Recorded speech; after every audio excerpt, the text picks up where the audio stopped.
আসসালামু আলাইকুম রহমতুল্লাহি বারকাতু। আর্ট ক্লাস 99-এ সবাইকে স্বাগতম জানিয়ে শুরু করছি আজকের ভিডিও। আজকে আমি খুব সহজে তোমাদেরকে শিখিয়ে দিব কিভাবে একটি বড় গাছ আঁকতে হয় অনেক ডালপালা সহ। তো খাতায় দেখতে পাচ্ছ 3টা ভি দিয়ে দিব আমরা। প্রথম ভিটা ছোট, তারপরের ভিটা একটু মাঝারি, আর লাস্টের ভিটা অনেকটাই বড়।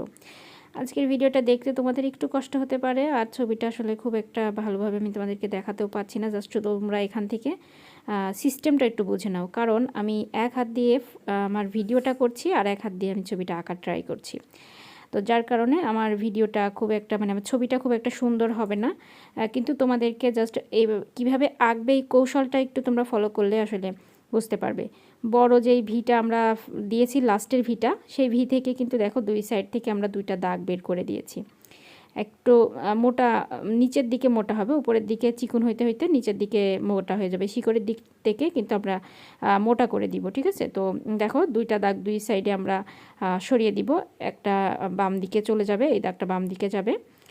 তো বাম দিকে গিয়ে এটা দেখো ডাবলুর মতো হয়ে এখানে কিন্তু লেগে যাবে। হ্যাঁ, তো এবার আমরা কি করব, উপরের যেই মাঝের যে ভিটা দিয়েছিলাম সেই ভিটাকে কিন্তু আমরা এখন এই নিচের ভির সঙ্গে, যে বড় ভি আছে তার সঙ্গে লাগিয়ে দিব।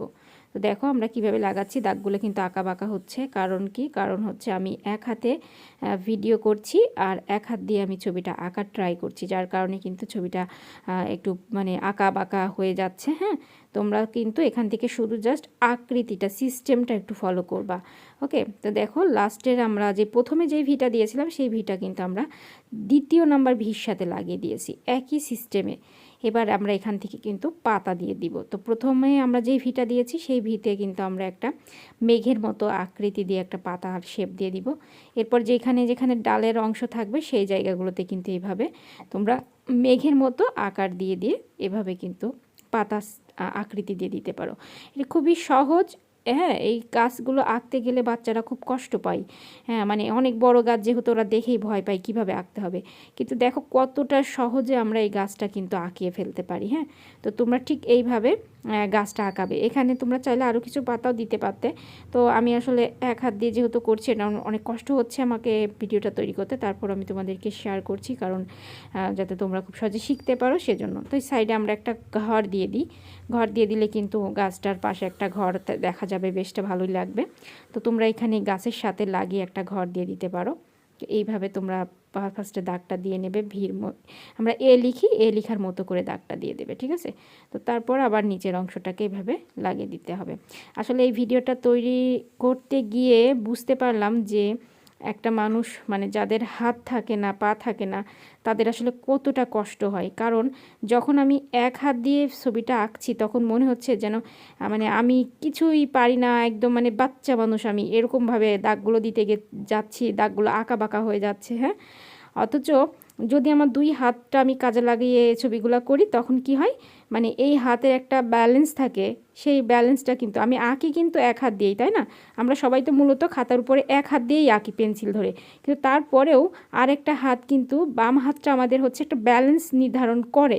সেটা আমি আজকের ছবিটা আঁকতে গিয়ে বুঝতে পারলাম। যে দেখো কীরকম হচ্ছে, তোমরা দেখলে বুঝতে পারবা। তো আসলে এই ভিডিওটা তৈরি করতে গিয়ে আমি বুঝতে পারলাম যে একটা মানুষ যাদের হাত নেই, পা নেই, তারা আসলে কতটা অসহায়, কতটা কষ্ট করে তারা তাদের জীবনটাকে পরিচালনা করে, তাই না? তো সেই ক্ষেত্রে আল্লাহ আমাদেরকে সৃষ্টি করেছে, হাত পা চোখ সব কিছু ভালো রেখেছে, আলহামদুলিল্লাহ। এরপরও আমাদের কত অভিযোগ আল্লাহর কাছে। এই ভিডিওটা তৈরি না করলে আসলে বুঝতেই পারতাম না। এখন থেকে আমাদের উচিত আমরা সর্বদা আলহামদুলিল্লাহ পড়বো। হ্যাঁ, সবসময় আল্লাহর কাছে শুকরিয়া জানাবো, কারণ আমাদের হাত পা চোখ আল্লাহ তাআলা সব কিছু ভালো রেখেছে। আসলেই যাদের এক হাত এক পা নেই বা হাত পা নেই, তাদের কতটা কষ্ট। হ্যাঁ, আমি একটি ভিডিও তোমাদের সঙ্গে শেয়ার করছিলাম, যে হচ্ছে হাত পা নেই এমন একটা রিক্সাওয়ালার।